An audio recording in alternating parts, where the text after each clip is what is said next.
Right guys, before we start with Rob, can we just all please give Mark Cocking another big round of applause, please.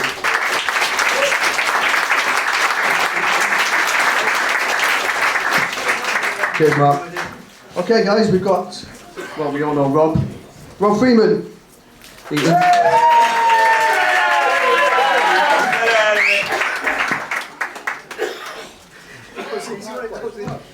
Okay, right, I don't need to say much more. Rob Freeman, basically same, just let the man speak. Please don't interrupt. I know you'll be lots of questions for him afterwards. I'll just pass you straight over to him then. Again, Rob Freeman, thank you.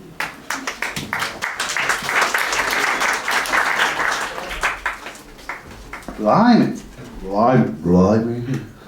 that first clapping one, I felt like a celebrity there. Right, brilliant. Fantastic talk by Mark. I don't know where he is, I can't see from his specs. But yeah, where is he? Fantastic stuff, fantastic. It's all downhill from now on, I'm afraid, I can't follow that. But a totally different thing. If you can't hear, if you keep pulling away, just give us a shout. A totally different kind of talk I'm going to be doing.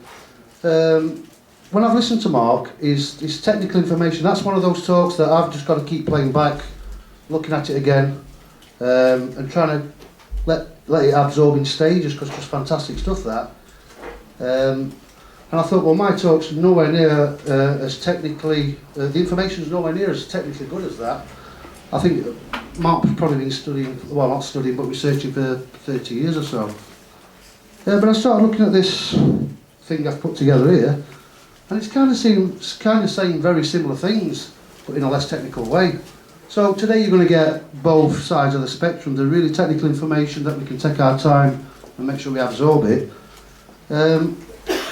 And simple stuff from myself, who's just a fat lump from Sheffield, who's fairly intelligent, but the thing I do seem to be able to do is take something that's complicated to me and articulate it out in a more simple way. So that's what this is all about, but like I say, it's almost the same kind of thing. Yeah, so, I feel a bit nervous, that's not like me. In fact, I think I've had an accident now. Right, so, that information with that technical, we were all sat quiet, weren't we? So we can make a bit of noise. Let's see what we've got in. We're in Manchester. Have we got any? Are they Mancunians? Have we got any Mancunians in? Mad for it. Anyone from Yorkshire? Nicely. Oh, there's a lot of Yorkshire people here. Any Geordies? Just the one. Oh, just the one ticket. I've got no. Oh, is it two of you? Oh, sorry. Any Scottish people? See you. Yeah, nice one. Anyone from Kuala Lumpur? What the fuck? Kuala Lumpur? Any Kuala Lumpurs in? No. Pardon? Hungary. Say again? Hungary. Oh. Who's from Coventry? Who's from Coventry? Put your hand up. Oh. Where do you get sent when no one's talking to you? We get sent to Coventry, yes. Anyway, what the bollocks. Right, okay, so today's talk's quite a different talk for me, because I'm well known for this law and commerce stuff. We'll take that off. Do you know I've got them pinhole glasses? Has anybody seen pinhole glasses? Yeah, they're great, aren't they? Don't sit on them. My eyes were getting really good at it, and then I've sat on them, so I'm back to it. Right, so I've called this talk The Occult World of Reflection. Interesting. I've called it The Occult World of Reflection. Occult, from my research, just means something hidden or something secret, esoteric, that's all it is. It's got, I'll talk to this side as well, it's got negative connotations, but the occult is something hidden, something only given to the initiator. So that's basically occult. Do you want to go past me? No, you're fine, Rob, just continue. Oh, okay. And so I thought I'll call it The Occult World of Reflection. So, what's reflection? Well, we know what reflection is. I'll give you a definition of reflection if I can find it. Hold on. This is not like me to have notes either, by the way. Let's have a look, see if I can find you what the definition I got of reflection. Okay, reflection. I think this is from the Oxford Dictionary. And we know there's all different kinds of words, there's legalese and all different kinds of words. But from the Oxford Dictionary, reflection, it said, bear in mind I've called it the occult world of reflection. The throwing back by a body or surface of sorry, I'll start again.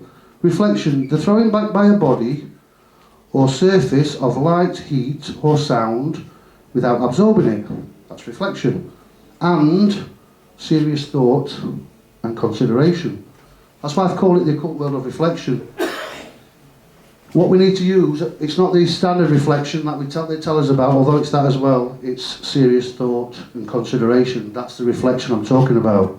Okay, I'm going to cover all sorts of stuff here. Basically, the occult, some of the techniques that they use against us, but more importantly for me, this talk for me, I'll go this way again, this way as well. This talk for me really is, I've been doing this for a lot of years now. And we feel like we're not getting anywhere, and people saying, oh, we've got to group together and we're all split up and stuff. But this last year, I've seen a massive difference of people just being awake. And so for me, this is, it's December, it's end of year for me, end of year for us all. 2013 for me has been a fantastic year. So what this is for me is a celebration. I mean, all you lot sat here all day long. I can remember when I first went to talks, well, I don't know, 6 years ago, there were like 3 men and a dog, there were nobody there. And I see people every week now are going to do different talks, there's stuff on the internet. So this mass awakening that's supposed to be happening and people can't see it, it is happening, people are getting awake, people are waking up every single day. And all we've got to really do is communicate with each other and learn this sort of information that Mark's come out, and that's going to take me quite a while to learn that sort of stuff, but we're moving forward. So the system of control that's in place, I don't know who's controlling us. I don't know, like Mark was saying, they talk about the Illuminati, the elite, and there's the Jesuits, and there's all different groups, isn't there? Freemason this and Freemason that, and there's all these different subgroups, and they're all using, in my opinion, they are all at the highest level manipulating energy in some way, in some form or other. For me, that's what it's all about, the manipulation of energy. So what I want to do today is go through a few things of a few different methods that they're using, and towards the end of the talk, and it's probably not going to be all that long, but towards the end of the talk, what we can do, or sorry, I will never tell anyone what to do, but what I do, personally what I do. Like I say, I'm well known for the law and commerce stuff, and people say, oh, you get loads of victories and stuff, you don't pay anything or whatever it is. And what I've been trying to tell people for about 6 years now is, it's not really about winning and losing, it's about knowing who you are and identifying just who and what you are. And when that happens, when you do that, things fall into place, and information comes exactly when you need it, when you're ready for it. And it's not a question of getting results. It's a question of realizing exactly who and what we are, again in terms of energy, and that without anybody who's got a perceived authority over you or tries to tell you what to do and what to abide by, laws, legislation, as we know, is fictional. And for me, it's all about any authority is perceived authority, okay? If you don't cause harm to another living soul in any form, there's nothing and nobody on this planet can stop you doing from what you want to do. And all these techniques and all this fantastic numeracy and all these fantastic stuff, for me, and that's just me saying it, this is all bollocks. Because you stand in your own power, stand in your own light, and try to do every act that you do, and try to think every thought that you do. For me, is to act. It's all about acting in honour and dishonour. And if you act honourably in everything you do, every day I help somebody with something. It might be something small, but it comes back 1,000 times. And for me, this is all we've got to do to beat this shit, is to realise that we're all one family. I'm not bothered what anybody says about anything. We're all part of each other. And as I carry on with this talk, we're all part of everything else. It is fractal. Is that the word, fractal? So basically we are all connected, and once we start realising that and stop this division and stand in honour, you know, if you do something against, or if you do an act, you know whether you're acting in honour or dishonour. We don't need any fucking politicians, police, judges or anything to tell us. We know what's right, we know what's wrong. And either way, we're looking at, as my friend here says, cause, consequence, what's the other word? Thank you. Cause, consequence and effect. That's every action and even every thought that we do will come back. You reap what you sow. So you act in honour, you try and help people, and it'll always come back and things will work out. So, that's the gist of what I'm trying to do today, so very different to Mark's talk. So what I thought I'd do is I'd go through some of the stuff that they use. Now, I ain't got as much time as I thought, so I'll have to skip some of this shite. So, what I thought I'd do is tell you some of the stuff that they've done. Oh, I'll tell you what, I'll show you this first. And this is, I'm going to touch a little bit of law and commerce stuff, but that's what I'm known for, but not just law and commerce, a bit of everything, because everything's connected. So I'll just show you the system that's in, the system. I'll just show you the system that's in place. Okay, this is how it should work. This is how it should work.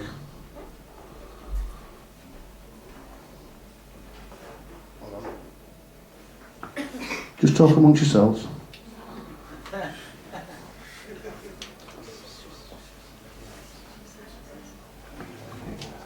Okay. This board might fall over. Oh, that says corporation. It don't what it's supposed to. Okay.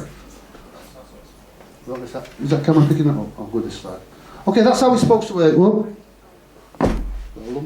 Oh, has anyone got an hamster? Just tread on a lumpy carpet. Hold on. Did that last time. Oh. That's okay. This is how it should work. Creator, whoever, whether you say God or whatever. Creator. Excuse me. This is the order it should work in. Creator rules over man. Man constructed government rules over government. Government created corporations rules over corporations. That's how it should work. The cult world of reflection. It's completely opposite, isn't it? I don't know if you can see, but it's gone the other way, hasn't it? Corporations run now everything. Yeah, corporations now tell governments what to do, and governments as corporations as well now.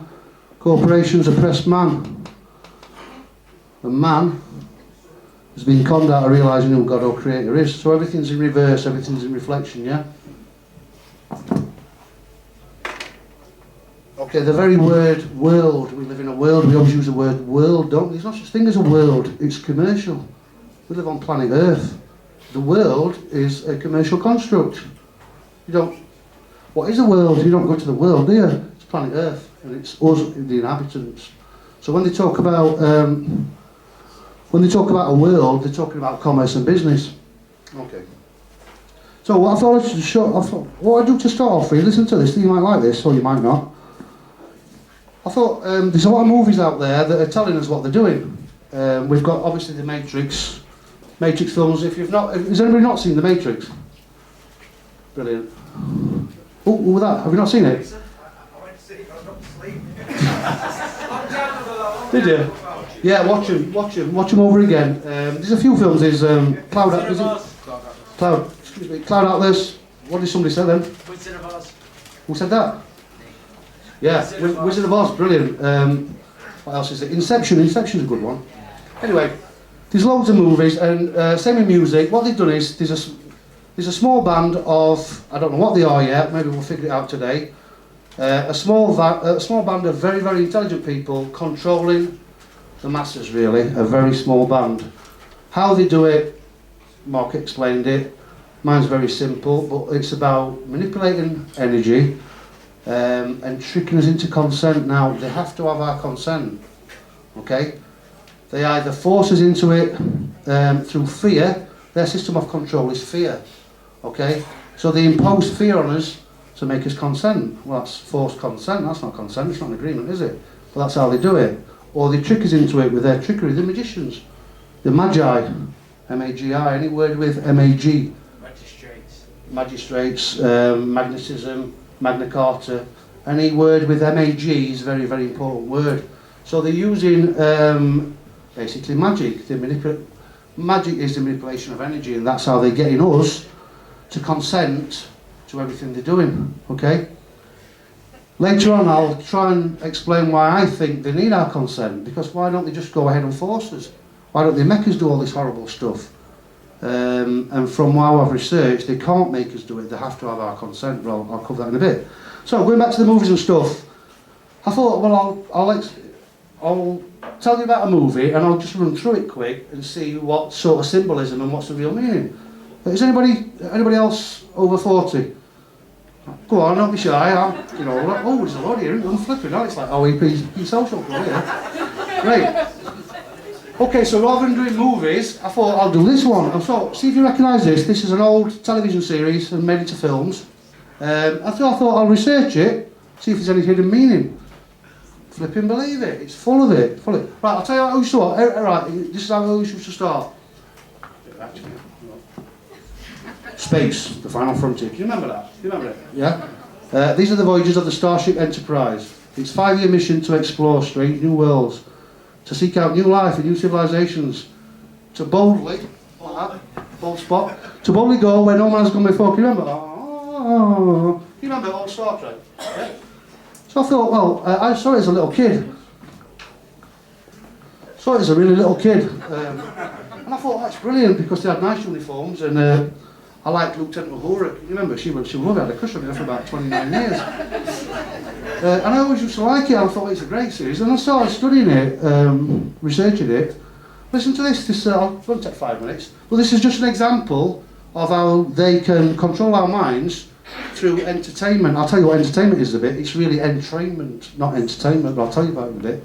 Okay, this is what I found out about Star Trek. Get this. Try and make it short. It says Star Trek is an American science fiction television series created by Gene Roddenberry. Okay, Gene, G-E-N-E. Straight away, alarm bells are ringing out there, as in Genesis, Gene. Okay, that follows the adventures of the Starship Enterprise. Well, what's an enterprise? It's a business, isn't it? What I found out is that the whole Star Trek thing is a corporation, namely a religious corporation, the Vatican and Christianity, going out into space, backed by Freemasonry. That's what Star Trek's about. How can it be about that? And it is. Well, I think it is. Okay, so the adventures of the Starship USS Enterprise, serial number NCC 1701 and its crew. Okay. The show is set in the Milky Way galaxy roughly during the 2260s. That's the year it was set. I didn't know it was Milky Way either till I did this. The crew is headed by Captain James T. Kirk, First Officer Spock, Chief Medical Officer, Dr. McCoy, Shatner's voice, William Shatner. William Shatner's voiceover introduction during each episode, opening credits, stated the Starship's purpose. For the first 10 years I wondered who Captain Slog was. You remember, I used to think, who the fuck's Captain Slog? It's Captain's Log, isn't it? But I thought it was Captain Slog. I were thick in them days. Okay, I know, I can't say, who's this Captain Slog? Executive producer Gene Roddenberry, get this, producer Gene L. Coon, another Gene, so that's 2 sets of Genes in there. Another producer, John Meredith Lucas. Theme music by Alexander Courage. That's a strange name. Okay, so let's have this first main character. Does anyone remember Captain James T. Kirk? Yeah. Okay. What I found out is James, his first name, is reference to the King James Bible, which it is. The only authorised Bible, isn't it? Authorised because it's been rewritten. That's why it's been authorised. So, okay, James T. Kirk. James is reference to the King James Bible. James T. Kirk, I thought was. Symbol of man. Who said that? Symbol of man. Nice one. The T is also the towel cross, isn't it, and everything else. But from my brilliant friend Paul, sent me a bit more information, which I'd forgotten about. His middle name it was Tiberius. Okay, James Tiberius Kirk. That's the main character, yeah. So, what's Tiberius? I may have lost it. Oh, I don't know. Okay, I got this from Paul, our governor. He said, get this, the name Simeon or Shimon is a given name from the Hebrew, okay? Also known as Simon, Tiberian, and Simon, okay? In Greek, it's written a different way with S-Y-M-E-N. Okay, so Simeon in Hebrew equals Tiberian, okay? It means St. Peter. So then we've got James T. Kirk, James Tiberius, King James, authorised King James Bible, Tiberius, St. Peter. Does anybody know what Kirk means? Who said that? Yeah, exactly. So Kirk, K-I-R-K, came from, is it Circe or Kirk? In fact, it was spelt Kirk sometimes. She was a goddess of some sort. Who was she? I'll tell you who she was. She was a goddess Pharmakia, okay, a witch or a sorceress. Her name was sometimes spelt. Hold on. Oh, dropping my pens. Sometimes she was called, this is where we get the word church from, by the way. I don't know if you can see that. Sometimes her name was spelled, boom, boom, boom, Kirky, okay? The Scottish name Kirk derives from that. Kirk means church. I'll stand over here a bit. So Kirk means church. Lost my paper. Okay, so there's the first reference to Scotland, Scottish Freemasonry. As people, I'm sure you know that Freemasonry, the high story is a Scottish Freemasonry. Okay? So Captain James T. Kirk, we know it's pushing the Bible, which is commerce, a corporation, into space. Okay, and it said our 5-year mission, that's a 5-year plan. Anyway, I'll try and circumvent this and make it a bit quicker. Okay, let's have original character. Before Kirk, they had a pilot. They had 2 pilots, in fact. A pilot, as in a first episode, to practice. First one got scrapped, but original character's name, get this, Christopher Pike. Christ over Pike. Okay. He was the original character and they sacked him off after trial and then got Captain James T. Kirk in. So I had a bit of digging round, okay. Could be a reference Christ over Christopher Pike. Could be a reference to Albert Pike, a well-known Freemason, as we know, high initiate. He published a book called Morals and Dogma about the Scottish Rite of Freemasonry. So once again, another reference to Freemasonry. Anyway, Christopher Pike got the sack after one pilot, excuse me, and then James T. Kirk come in. I'll try to make it a bit quicker. So we've covered Kirk. Get this one, you're going to like this. Or you might not. Can't read me on writing. Okay, Mr. Spock. I remember him. Here he is. I thought, well, that can't be a reference to anything. Oh, by the way, the Bible's the best-selling book in the world. So I did a bit of digging. This might not be right, and this is just my theory, but Mr. Spock, okay, may be taken from, does anybody remember Dr. Spock, who wrote a book? Yeah, well, his name was Benjamin McLean Spock. There's another Scottish reference there. Okay. Dr. Spock, Benjamin McLean Spock, he was a paediatrician. He wrote a book called Baby and Child Care in 1946. Okay. It says here, throughout its first 52 years, Baby and Child Care was the second best-selling book of all time next to the Bible. So they've got the 2 best-selling books there into space. It's all commerce is what I'm trying to tell you. I'll make this a bit quicker. Dr. McCoy, remember Bones? I don't know why I'm just talking to you. As if it's just us, forget it, it's just us.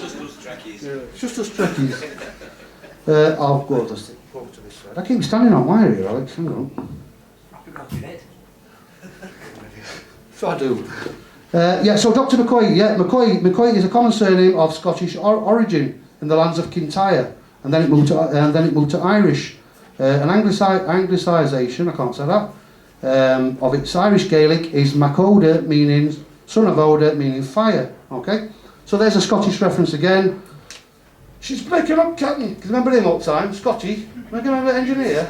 Every 2 minutes he's fucking breaking up. That was useless, wasn't it? We were breaking up all the time, wasn't it? I think it was made out of bloody polystyrene. But there we are, Mr. Scott.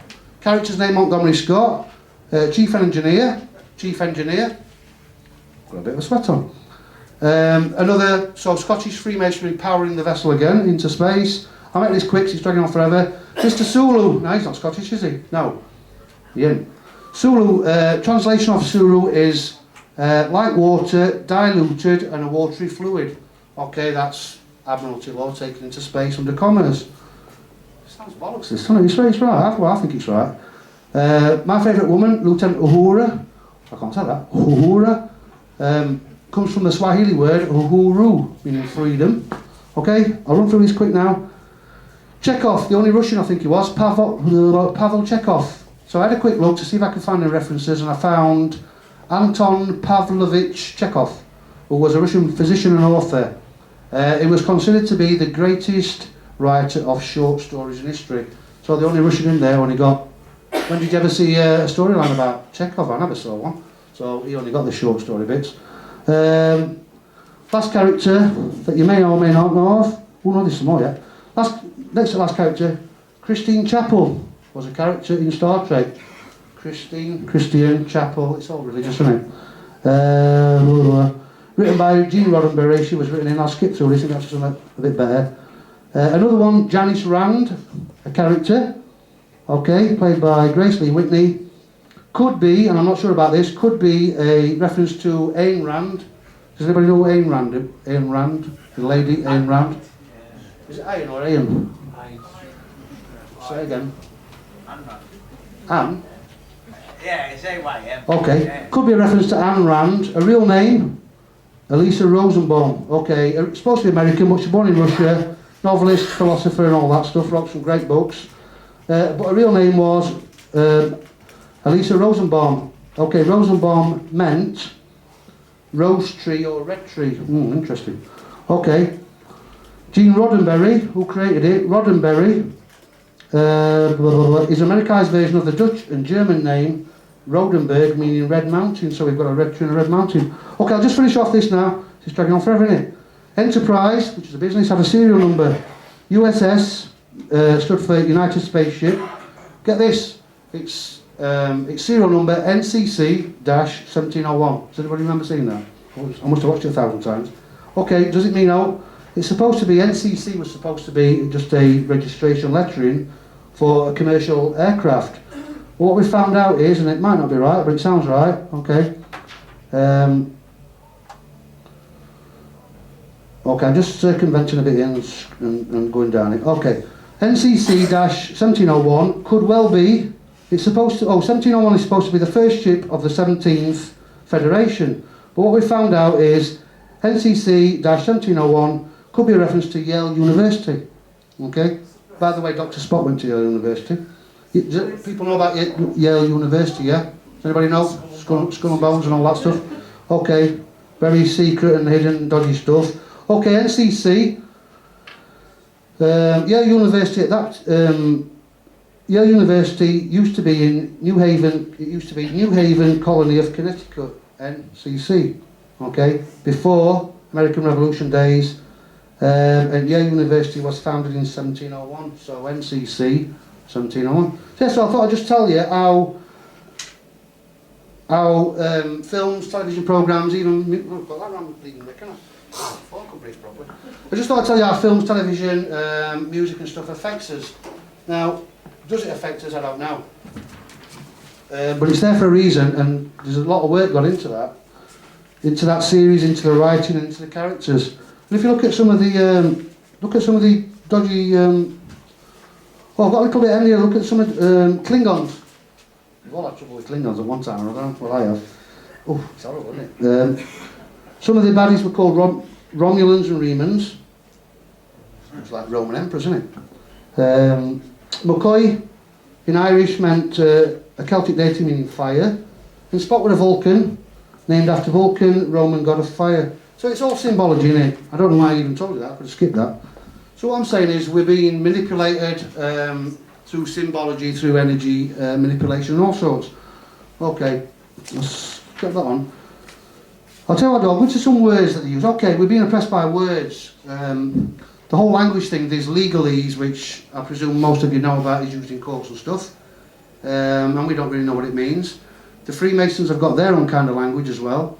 I think a type of Norman French is used in courts as well. So basically, we're using words. This is part of the enslavement and the manipulation of energy. When I was a little kid, I went to a Catholic school. Again, I won't that big again. And we used to have to read the Bible a couple of times a week. And I can always remember, at the beginning of the Bible, it said, in the beginning was the Word, and the Word was made flesh. I remember thinking, okay, well, what does that mean? And what it's saying is you speak your words into reality. That's how it works. So the whole language thing is being manipulated so that we don't know what the frig we're really saying. What I'm saying now is absolute bollocks, because it is, I'm talking double Dutch, I'm talking out my arse, because I think I'm saying something, but I'm going to come to it in a bit, because everything is a sound vibration, excuse me, I'm saying something different by these words that have been constructed for us, if that makes any sort of sense. Okay, so the whole language thing is being manipulated. Now, we're going to come to kind of solutions at the end, and part of that thing about language is to stamp our intentions on what we're saying. Don't matter what they try and manipulate us into, we say what our intent, it's all about intentions. It's what we speak and what our intentions are behind things. Okay, so we are being manipulated by language. So I just thought I'd tell you, just look at some of the words that we use, and I thought I'd stay away from legalese and that sort of stuff. Congress. Americans talk about Congress. Congress is just sex. Congresses, it comes from congresses. A lot of this stuff, these words that we're using, you know about you've got 7 main chakras that you use. 7 main chakras that are open. They want to keep us in the base chakra, they want to keep us down. And so a lot of things, the words we use is reverting back to sex, but we don't really know. So Congress comes from congresses. Okay, that's where they get in America the word Congress from. Okay, congresses, get this. The extreme practical test of the truth of a change of impotence brought against a husband by a wife. So it's about impotence, it's about sex. Commerce. The word commerce that's used a lot is sex again, believe it or not. The interchange of the interchange or mutual change of goods, productions, or property of any kind between nations or individuals.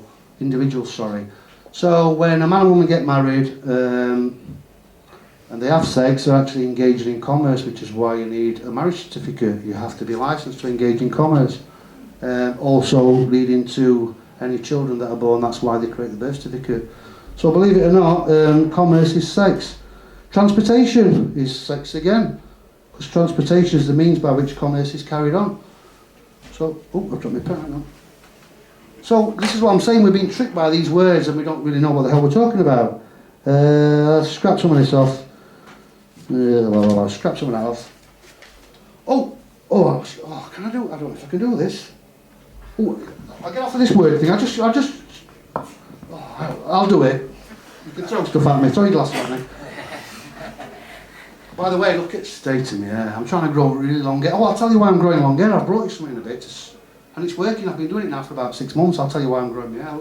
Looks a twat, I know, but there's a reason why I'm growing it though. Right, hang on.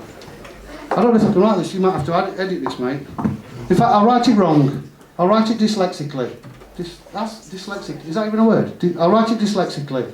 You know this word, look, but not spelled like that. Can everybody see that? But obviously it's not spelled like that, is it? It's pretend. I know. I've spelled it wrong though, thank God. C-nuts. You'd think that is the worst. I presume all women hate that word, don't they? And I don't think blokes like it very much. It's quite offensive, isn't it? It's not though. They've manipulated, everything's flipped 180 degrees and turned on its head. I'll tell you what this word means, and it took me ages to get to this. Okay, that word, spelled properly, get this, considered to be the most vile, obscene and vulgar swear word in the English language. The word canut, which we've got out of that, means woman's vagina, doesn't it? It says, as if that's not an indication why it's considered such a vile term in the vagina-hating patriarchy run by men. It's a patriarch, that's why that's a term of abuse. Okay. The word itself was originally a term of respect and reverence for a powerful, spiritually enlightened woman. So all you ladies here are a big bunch of canuts here today. Meant in the nicest way. You are. And some fellas are canuts as well, I think. So canut. Canut. I think I'm biggest canut here, aren't I? So canut, said properly, derives from kunda or kunti, the Oriental great goddess. Wow. I don't know how much of this is true, but it's interesting. She was the great yoni, vagina of the universe. Well, my ex-missus, that vagina of the universe. So she was the great yoni, vagina of the universe, where all life came from and to where all life returned for renewal. From the same name, the words country, kin, and kind come from. So if anybody calls you a canut, they are giving you the greatest compliment. So I'll have to get rid of that now, because that's not very good, is it? So right, this is how it's supposed to work. And it's all in reverse, it's the reflection, it's all opposite. Okay. I'll give you a few more examples of this shite that we're having to go through. Well, we haven't got to go through it any longer because we're getting there. We're getting there from people like Mark and other researchers who are coming out with some great stuff. Well, I'll tell you what, you'll like this. Some people have heard this who part of Critical Mass Radio have heard this before. But just on the subject of words, I'll get off them in a bit. Anybody who knows me, I'm a bit of a wordsmith. I like flipping words around and finding different meanings and stuff. And somebody asked me to do it. I did it on my show. Well, I think I've done it twice now on my radio show. Somebody asked me to do it again. So for all you people who are still not convinced, if you're new to this, don't worry about it. So let's take on board. All law is interpretation. In fact, everything is interpretation of words. And like I said, they've take your tack off in a minute. They've manipulated all the language. So for those who still aren't convinced that words mean something, I'm a bit of a wordsmith and I like flipping them around and doing anagrams. And I did some anagrams on my show. In fact, the mate Dave sent me a few of these. Get this. If you don't think anything's in words, you're going to like this. Okay, so what we do is, I decided to do my own name, Rob Freeman. I thought I'll flip it round, see what I can make of it. Just before I tell you this, how your mind works, how your mind works is it sees a number, a colour, a symbol, or a word flipped round. It sees it all the same. It has to just flood it in like a sponge. It can't, otherwise you'd never be able to take enough information in. That's your subconscious mind.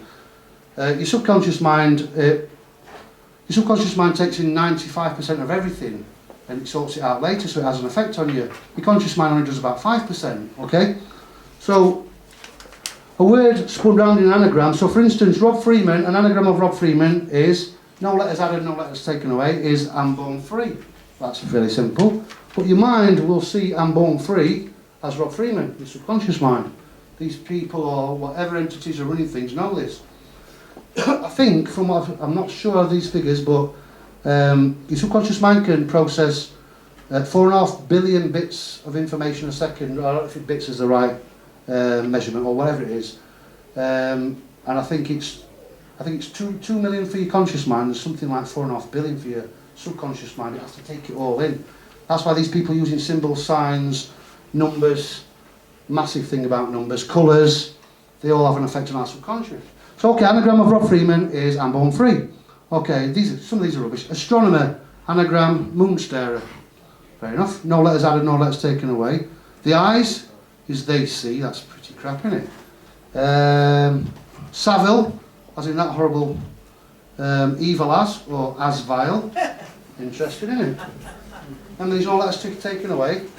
That's thinking of on Ted Heath, the death, says it all. Horrible fat bastard. He was, sorry, but he was. He were though, wasn't he? Agreement, enter game. That's interesting for law and commerce, isn't it? Anagram of agreement is enter game. I'm going to get off these words in a minute. Let's have a look. I'll miss some of these off. Oh, this is nice. A decimal point. Anagram of a decimal point, I'm a dot in place. How does it work out like that? Somebody's manipulated this language. Okay, a couple more. Desperation. A rope ends it. The anagram of desperation is a rope ends it. Now, nothing's done by coincidence. This is by design. I'll scrap some of these. You're going to love the last one. It's going to blow your mind. Okay, two more. My favourite one. Mother-in-law. Woman Hitler. Says it fucking all, doesn't it? Is it coincidence? I don't know. And get this one. My favourite one. Oh, it's crackers, this, isn't it? It's the type of thing I do in my fucking spare time, this. Get ready for this one. Are you ready? Princess Diana. The anagram for Princess Diana, no letters taken away, no letters added, is end is a car spin. Wow. Get a pen and paper. Write down Princess Diana and figure it out.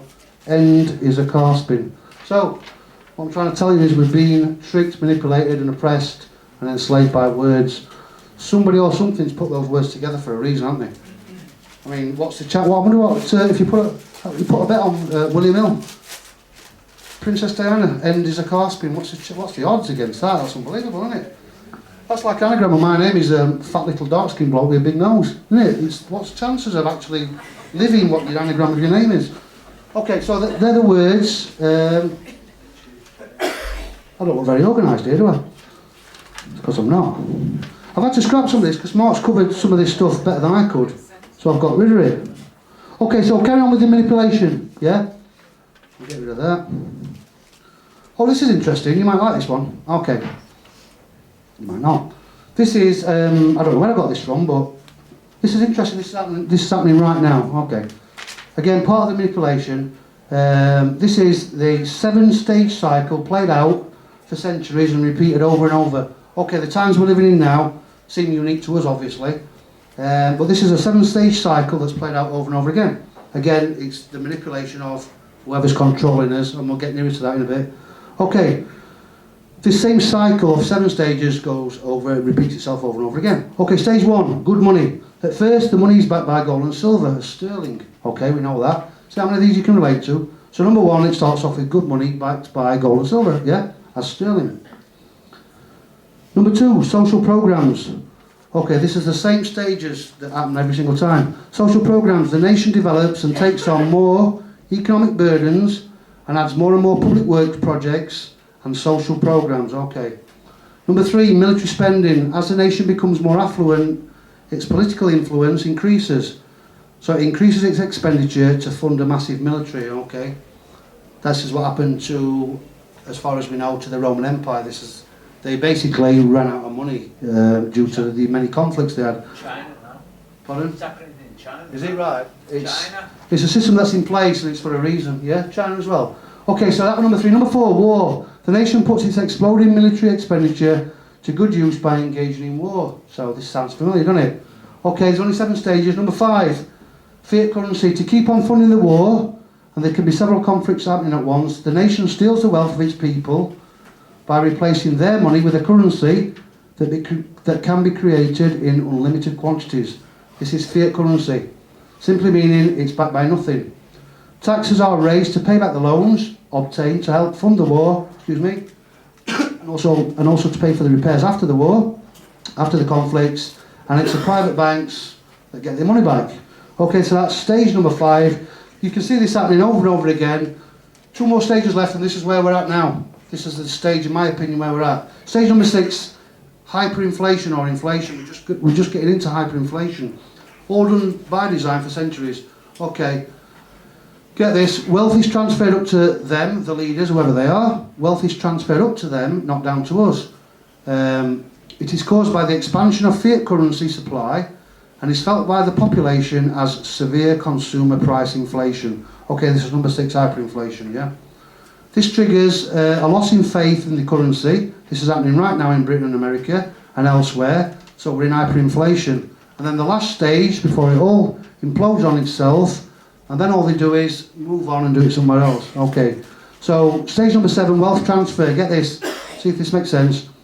When we reach stage 7, which is where we're going to be there shortly, there's a mass movement away from currency and into precious metals and other tangible assets. How many people are buying gold? How many people are panicking? I mean, little stores on the street, everyone were buying gold, weren't they? Everyone still is. Where we're at. There's a mass movement away from currency and into precious metals and other tangible assets that takes place. As the currency crumbles, massive wealth is transferred to those who had the foresight and insider information to place their money into the right asset class beforehand.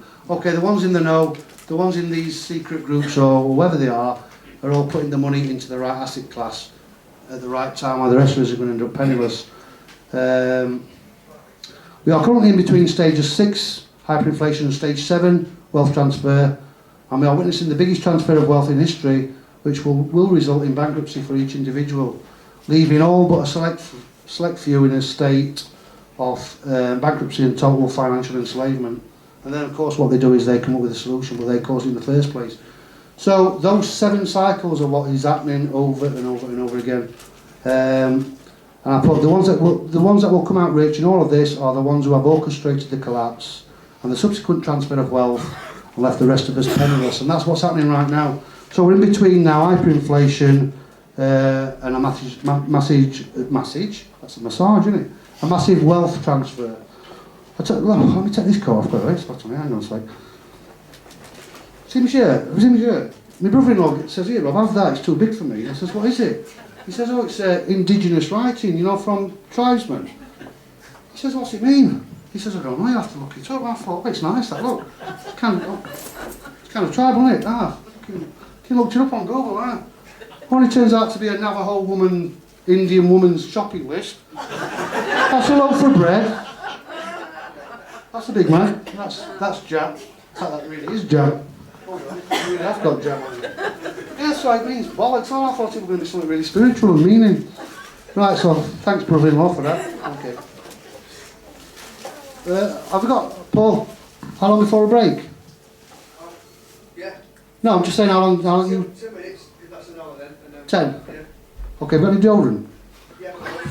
I didn't start out smelling like this morning. Okay, I'm going to start off with this, but I think I dropped my papers on the train on the way, so it all ended up back to front. Okay, this is a quote from Thomas Cox. How going on with this?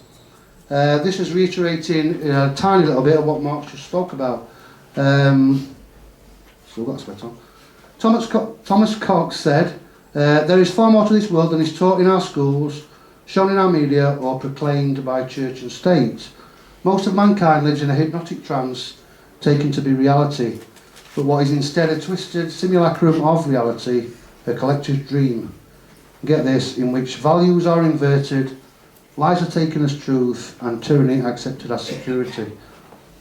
People enjoy their ignorance and cling tightly to the misery that gives them identity. Wow. Great quote, because it's all about what I said at the beginning, is when it's a fear-based system. The last bit of that, it said, just get to the last bit. Values are inverted, lies are taken as truth, and tyranny accepted as security. People enjoy their ignorance and cling tightly to the misery that gives them identity. And that's what it's all about, as far as I'm concerned. The way to get rid of fear is to define yourself, know thyself. When you start to know yourself, which hopefully we're going to get to in the second half, the fear-based system will not affect you. All right, you might not be totally immune from it, but once you recognise the fear, why am I holding out like that? I don't know why I'm doing that.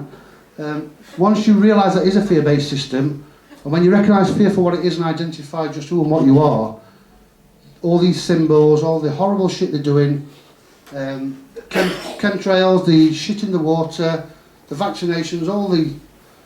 this is a war for your mind, pure and simple. It's a war for our mind. Yes. That's it. Yes. All this shit that they're doing against us, when we will do this later on, and this is what I want to celebrate for this year, the second half of this, I want you, well, I don't want you to do anything, but hopefully you will, same as I've done these last few years, is try and look at yourself and look at fear and see what fear is. Fear is nothing but a choice.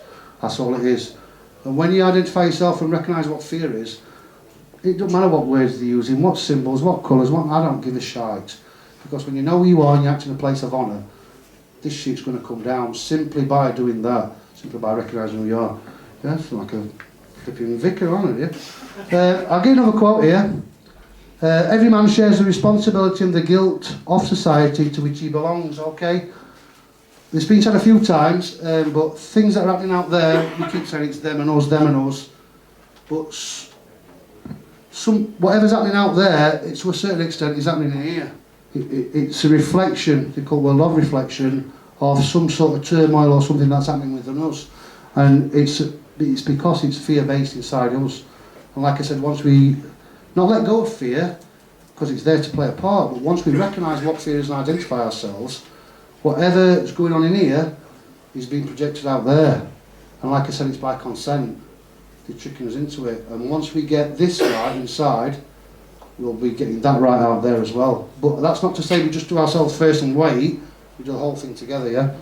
Okay, so I'll read you a couple more quotes. I'll make them short. We're going to have a break in about 5 minutes. A man will do... who's this? Oh, Carl Jung. A man will do anything, no matter how absurd, not to have to face his own soul. Okay, equals his own self. And that's true, you've got to look within, okay? Let's miss that one off, that was crap. Okay, we don't receive wisdom, we must discover it for ourselves after a journey that no one can take for us or spare us. That was Marcel Proust, an author. Max Egan, anybody like Max Egan? Yeah. Yeah, fantastic. Simple, look into your heart and then look into the heart of another. What you will find is yourself. The connection again, we're all one, aren't we? Thomas Sars, I can't pronounce that, he's a psychologist. The self is not something one finds, but something one creates. I like it. Couple more, we'll have a break. Marcel Penot, whoever that was, I think he was an author, I'm not sure. He says the reason people find it so hard to be happy is they always see the past better than it was. True. The present worse than it is. Very true. And the future less resolved than it will be. Okay, very, very, very, very interesting. Couple more. Dad, get some milk. Oh, sorry, that was my kid this morning. Sorry, I'll script now. I told him not to piss about with my folder. Only 13, he's about that big, I can't hit him anymore now. Like that with him. Yeah, Dad. Anyway, sorry. Yeah, Dad, get some milk. Spelled milk wrong. This is a good one. Where the hell is my underwear? Ellen Keller. No, sorry. That weren't very nice, was it? No. I've got sidetracked because I got lost. I were improvising, sorry. Where the hell is my underwear? Can you edit that bit out, please? No. That was rubbish, wasn't it? That was rubbish. Helen Keller, I'll make up for this. The best and most beautiful things in the world cannot be seen or even touched. They must be felt with the heart. It didn't have the same effect after that underwear sketch, did it? It didn't, not really. I took the edge off that, didn't I? Follow your bliss and the universe will open doors when there were... Oh, I've wrote it really slow, so I'm reading it slow. Right, start again. Follow your bliss and the universe will open doors where there were only walls. Joseph Campbell. Okay, one more and we'll get a drink. Missed that one off. Ooh, I like this one. Arthur Young. Right, that's on here. I like this one. I don't believe in God, but I do believe in some sort of creator. Oh, I've rubbed it off. God sleeps in the minerals, awakens in plants, walks in animals, and thinks in man. Nice one. And then the very last one. Oh, brilliant, this one. This is a fantastic artist, but crap childminder, Michael Jackson. I know, rubbish, wasn't he? He's, look at, very profound from him. He probably went, at the same time, but... Let us dream of tomorrow, I'll start again. Let us dream of tomorrow, where we can truly love from the soul, and know love as the ultimate truth, at the heart of all creation. Michael Jackson. Right, we'll have a break, I'll try and get into some sort of order. Just right. Right, isn't it? It's spooky, that. From there, the volume just went then. We'll do that in a bit. We'll do karaoke in a bit. Hang on, slip of water. Oh, thanks, Bob. Yeah, okay, so second half. Excuse me. There's too much shite. I can't get through all this. Okay. What we'll do is the second half is all about what we can do. And obviously, I'm not telling anybody what to do or advising anybody. It's just what my research has led me to see these entities. I don't know what to call them. Criminal class. I just call them criminal class. I don't know whether they are human in... Oh, I've dropped some paper. It could be 20 quid now. Bollocks, raffle tickets. I thought we're in there.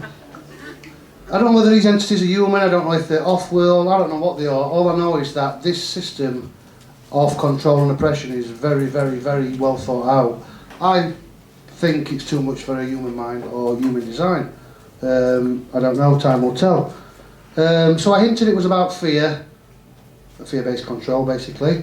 And so what I do personally, and what we can all do, by changing our perception of fear and everything else, and like I said, identifying just who and what we think we are, or what we know we are rather than think. Okay, so I'm going to have to miss some of this off. Anybody who's interested in, I'll tell you, what I'll do is, before I just get into that, I'll give you a couple of references to have a look at, see what you think. If anybody's interested in the law stuff, thanks mate. Anybody interested in the law, and don't forget the law is the law of money, the law stuff is the biggest oppression of all. That's the way the spells they use. It's very, very deep. I'm going to go into this. Basically, I don't know how many people know me, but I've been to court many times. I've never been taken to court. I've gone to court to try and learn what to do. And the law stuff is really, really important because, as we know, legislation is what we've been oppressed by legislation, which is really consent. That's the consent I was telling you about, which I'll come to, like I said, later. When you know the legal system is basically designed for the criminals to hide behind and to ever increase legislation to make us all lawbreakers, so that every single freedom and right we've got is eroded and taken away, so we're left with nothing. It's soon going to be illegal to fart, to pick your nose. I mean, smoking, you have to smoke under your quilt at night time with a torch eventually. They make everything illegal, basically. And I've covered this many times before.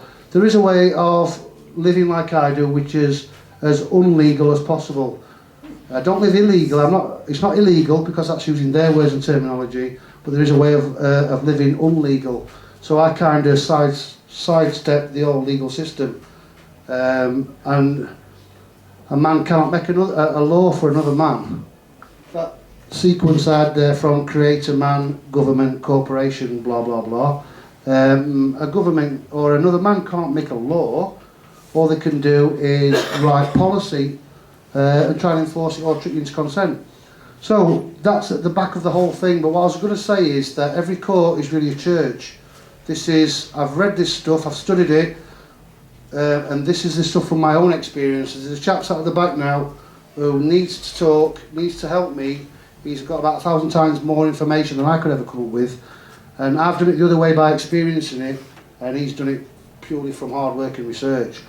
And what we're saying is, a court is a church, okay? The reason we can't win in court is because we are all sinners. Now this is contrived, this is manipulated. We've never rebutted it because we don't know. The words again we're using, we're tripping ourselves up.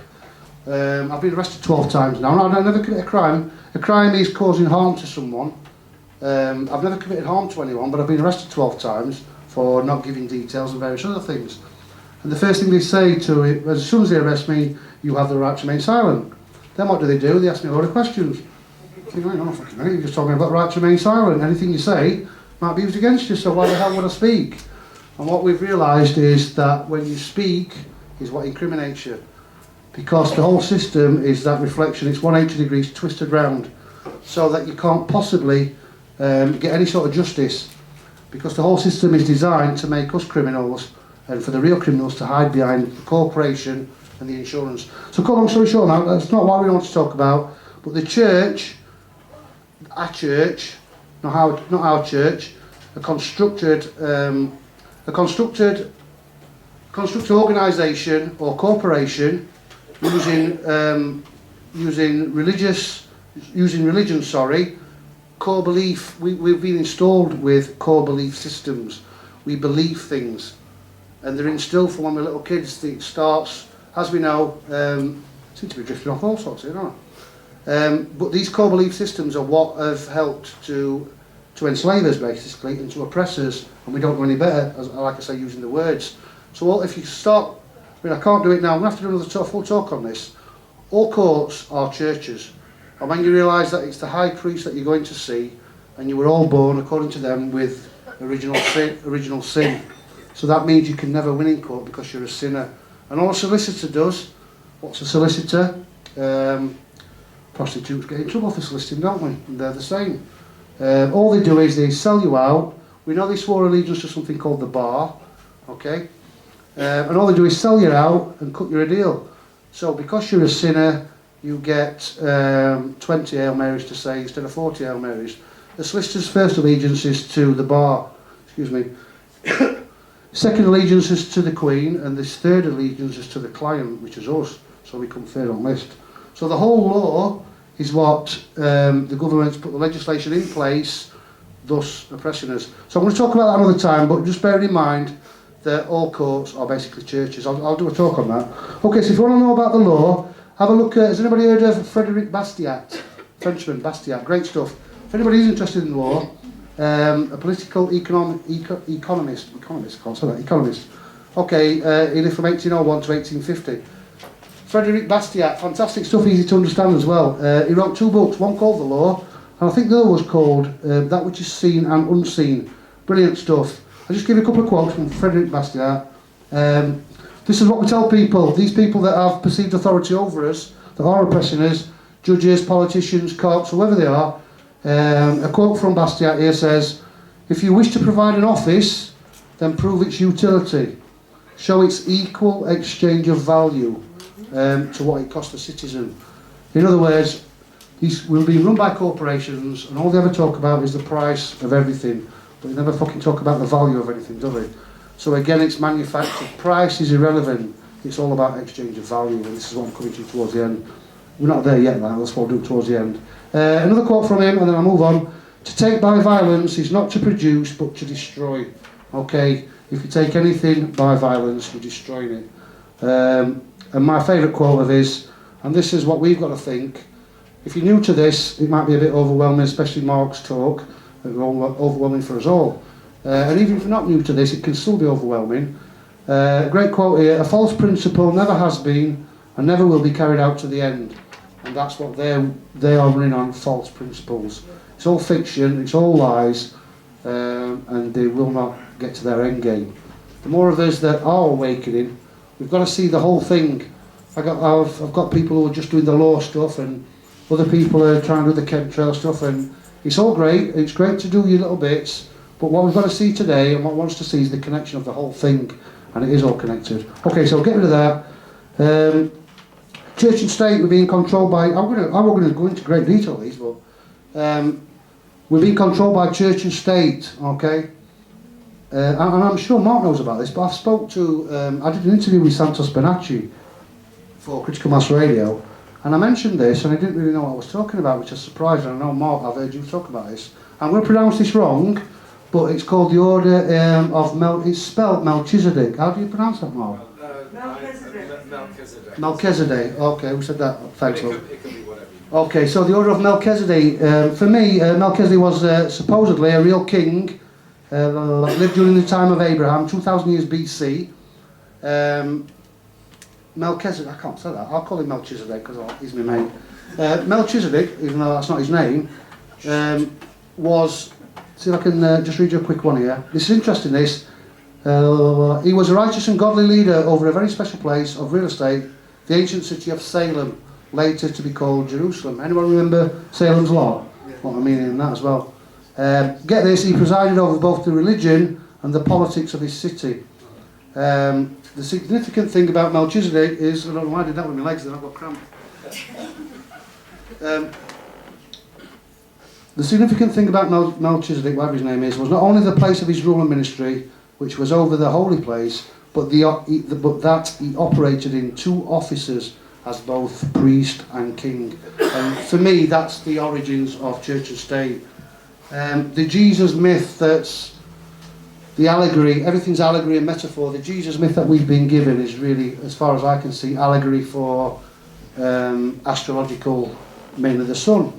But from my research, and there's many people, Mark himself I think, better than me, there was an historical figure called Jesus, and I think it was either his family line went back to Melchizedek's line, maybe the pharaohs, but I'm sure Mark... King of Edessa, Ralph Ellis's book, identified and proven as the King of Edessa was Jesus. Fantastic. But it's not the story... But it goes back to that, yeah, and that's not the story that they give us through the New Testament, is it? Yeah, so that's, for me, is the origins of church and state. Okay, anybody know about... I'll skip through these because then I get onto some good stuff. Anybody heard of John Dee? Dr. John Dee? Yeah. Yeah? Have a look at that, research that. John Dee, just type in John Dee, interesting stuff. I'm not really going to go on about this, but he learnt a lot about the dark side. Let's have a look. Was it Elizabethan times, this is? Anybody... try and look at Michael Tessarian, because he's got a great, I don't know if it's theory or he's got any evidence to suggest that John Dee, okay, in Elizabethan times, may have been one of the first people to bring some, whether you believe in this stuff or whatever, some dark entities into this reality. And that's what he was, he talks a lot about angels and demons and stuff. And he had an assistant called Edward Kelly. Now, I'll see if I can just... I'm going to read you this out, you see, so I'll just skip most of it. What we think is, and Michael Tessarian goes into great detail, so get it up on YouTube, that using the black magic and black arts, that they actually drew dark entities into this realm that are still here now. That's according to Michael Tessarian. So check out John Dee. I'll miss that off. Oh, Paul sent me something about the Pope's ring, but I ain't got time to do it now. It's all about kissing the Pope's ring. No, it says it, kissing the Pope's ring, but I ain't got time to do it now. It's actually a ring he wears on his finger, but we're all supposed to bow down and kiss the Pope's ring, which, I mean, if I can clean my teeth after, I don't mind, but that's that. Anyway, I can't do that now, so thanks, Paul, for that. Another character. Has anybody heard of Count Saint Germain? We don't know, yeah? We don't know whether he's mythical or whether he's real. Supposedly real. I'll tell you a little bit about this chap. Count Saint Germain. Okay, is it possible that a man can achieve immortality, to live forever? That's a startling claim of a historical figure, whether he was or not, I don't know, known as Count Saint Germain. I'm not pronouncing it right, but Count Saint Germain. Records date his birth to the late 1600s, although some believe that his longevity reaches back to the time of Christ. He has appeared many times throughout history. This is a chap who apparently, we don't know if it's right or not, could be bullshit, might not be, I don't know. He keeps appearing in different times. His latest one was 70s apparently, but he can be traced back to Christ and through the Middle Ages. He's appeared many times throughout history, even as recently as the 1970s, always appearing to be about 45 years old. He was known by many of the most famous figures of European history, including Casanova, Madame de Pompadour, Voltaire, King Louis XV, Catherine the Great, Anton Mesmer and others. So they've all documented that they've known this chap called Count Saint Germain. Okay. See if I can miss this. Right, he's supposed to have been born in 1960. Okay, I'm going to skip some of this out. Okay. The Secret of Kings asserts that he was born the son of Francis Rakosz II, Prince of Transylvania in 1690. Okay, so supposedly the son of the Prince of Transylvania. Okay. Other accounts say he was alive at the time of Jesus, when Jesus turned water into wine. Missed that bit off. The reason I'm with these gaps is I'm trying to get through it. Okay. He first came into prominence in around 1742 in Europe. He spent 5 years with the in the Shah of Persia's court. This has all been documented. Where he learned the jeweler's craft. Missed that. The point I'm getting to is he had a knowledge of science, history, musical ability. He's easy charm and quick wit. He spoke many languages fluently, including French, German, Dutch, Spanish, Portuguese, Russian and English. Right, clever clogs, isn't he? Was further Chinese, Latin, Arabic, Greek and Sanskrit. Okay, he could speak all these languages. Okay. He met a lady, when she met him a second time, 45 years later or 50 years later, she worked out that he should have been 100 years old, and he still appeared to be 45 years old. So what I'm basically saying is this chap never aged. He was massively gifted in languages, arts, music and all that sort of stuff. A painter, he could do all sorts, play violin, real clever clogs. Apparently he could do alchemy. Okay, and again, this chap supposed to turn base metals into gold. So he had all these talents, but the point is, and this is through different ages, centuries apart. Wherever he travelled, he set up an elaborate laboratory, presumably for his alchemy work. He seemed to be a man of great wealth, but was never known to have any bank accounts. He could transmute base metals into gold. I missed that bit off. I like this one. He prescribed recipes for the removal of facial wrinkles and for dyeing hair. Go on, son. He loved jewels. Much of his clothing, including his shoes, were studded with them. He had a perfect technique for painting jewels. He claimed to be able to fuse several small diamonds into larger ones. Wow, no wonder he's rich. I missed that one off. He has been linked to several secret societies, including the Rosicrucians, Freemasons, Society of Asiatic Brothers, the Knights of Light, the Illuminati, and Order of the Templars. It goes on and on. Basically, this chap was supposed to be immortal. And again, somebody claiming to be him was in 1972. But have a look at it, Count Saint Germain. So this is what I've realised, and I've been doing the law commerce stuff. Yeah, I'll put a stick in that. Do you remember all that singer who used to do that? I can remember in the 70s. Somebody, who said that? Who said Alvin Stardust then? What do you mean, you can remember him? He used to have one glove on, didn't he? I think he used to have one glove before Michael Jackson. What am I still doing it for? Oh, yeah, so this is what I come up with. All reality is consciousness. So, like I said, I was doing this stuff, reading some books in the 70s when I was a tiny kid. I think the first books I read were about Eric von Daniken. I don't know if anybody's ever heard of him. And it were about pyramid building and artefacts and stuff like that. And I sort of progressed through years studying all this stuff. And then, sort of 6 years ago, I got into this law and commerce stuff. But I've always kept this sort of stuff up.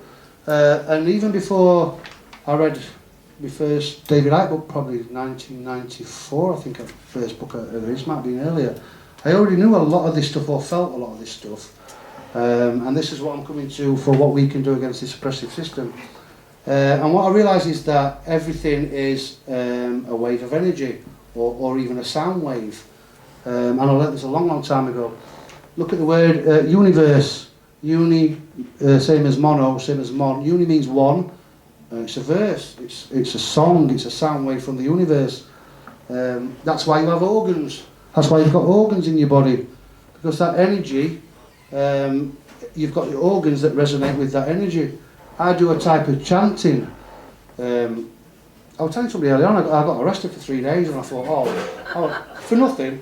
I sat on my bed like that, and I thought, what can I do to get on their nerves, because they bugged me like.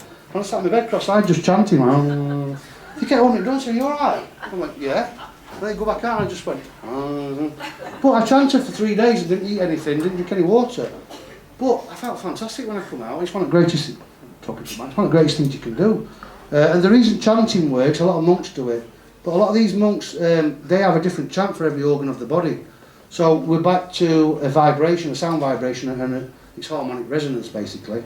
There's a lot of people doing sound therapy, using vibrational sound to heal you in certain areas. It's something you can be looking at. This is all stuff, by the way.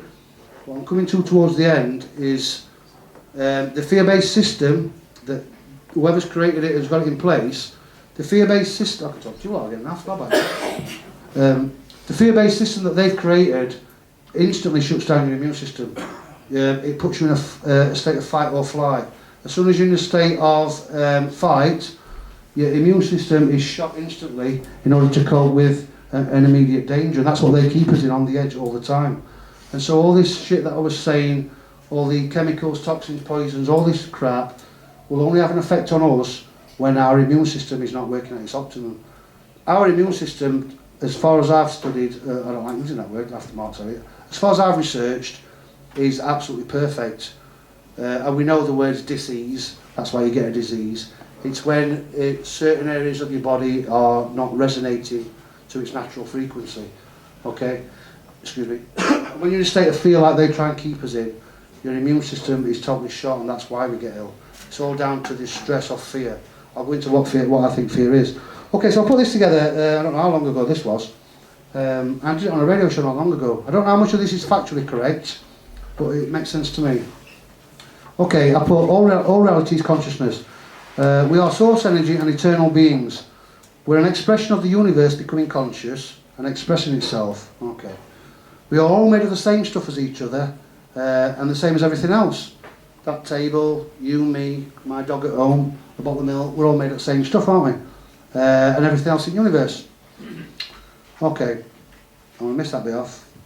Okay, so even mainstream science now, I don't know how factual this is, but tells us that the smallest thing that can be anything can be broken down into is an atom. That's what we've been told. I don't know how true it is. But there's a problem with atoms, because even mainstream science is saying now that an atom is 99.999% empty. So smallest component, we're all made of the same stuff, smallest component is an atom, and yet an atom is 99.999% empty space. Interesting. So everything is 99.999% empty space, including us. Interesting. And then I came across something. Has anybody heard of the measurement problem regarding atoms? Has anybody heard of this? Maths. Pardon? Maths. Maths is... Yeah, well, I'll tell you what it is. It's called the measurement problem. Yeah, and it says, here's the thing with atoms. Atoms cause a bit of a problem. Now, they're telling us that everything can be broken down to its smallest component as an atom. But there's a bit of a problem with atoms. Okay, so if you want to make some quantum physicist shit himself, just mention the measurement problem to him, because he can't answer it. And this is really interesting. And this is all about, again, consciousness and energy. Okay, the problem, I'll tell you what the measurement problem is. It's an atom only appears in a particular place if you measure it, okay? In other words, an atom's spread out all over the place until a conscious observer decides to look at it.